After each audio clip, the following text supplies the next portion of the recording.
આપ સૌ મિત્રોને સૌપ્રથમ જય શ્રી રામ। મિત્રો આજના આ વિડીયોમાં આપણે જાણીશું વોટ્સઅપમાં ડાર્ક મોડ કઈ રીતના કરવું। હા મિત્રો, તમે પણ વોટ્સઅપમાં આ રીતના બ્લેક સ્ક્રીન કરવા માંગો છો તો આ વિડીયો તમારા માટે। આ વિડીયોના માધ્યમથી આપણે જાણીશું વોટ્સઅપમાં ડાર્ક મોડ કઈ રીતના કરવું।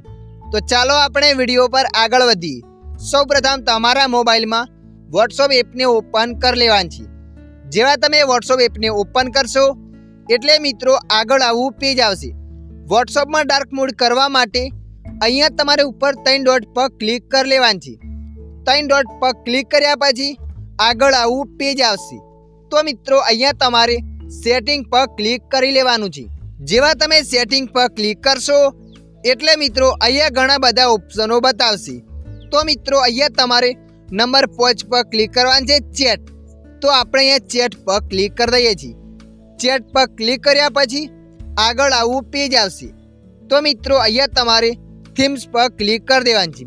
જેવા તમે થીમ્સ પર ક્લિક કરશો એટલે આગળ આવું પેજ આવશે। તો મિત્રો અહીંયા તમારે ડાર્ક પર ક્લિક કરી દેવાનું છે। ડાર્ક પર ક્લિક કર્યા પછી નીચે ઓકે પર ક્લિક કરી લેવાનું છે, એટલે તમારા વોટ્સઅપમાં ડાર્ક મોડ થઈ જશે। તમે જોઈ શકો છો મિત્રો, અત્યારે મારા વોટ્સઅપમાં ડાર્ક મોડ થઈ ગયું છે। તો આ રીતના તમે પણ તમારા વોટ્સઅપમાં ડાર્ક મોડ કરી શકો છો। આશા રાખું છું આ વિડીયો તમને પસંદ આવ્યો હશે। આ વિડીયોની અંદર થોડુંક કંઈક જાણવા મળ્યું હોય તો વિડીયોને લાઈક કરી દેજો। અન્ય આવા માહિતીવાળા વિડીયો જોવા માટે અમારી ચેનલને સબસ્ક્રાઈબ કરી લેજો।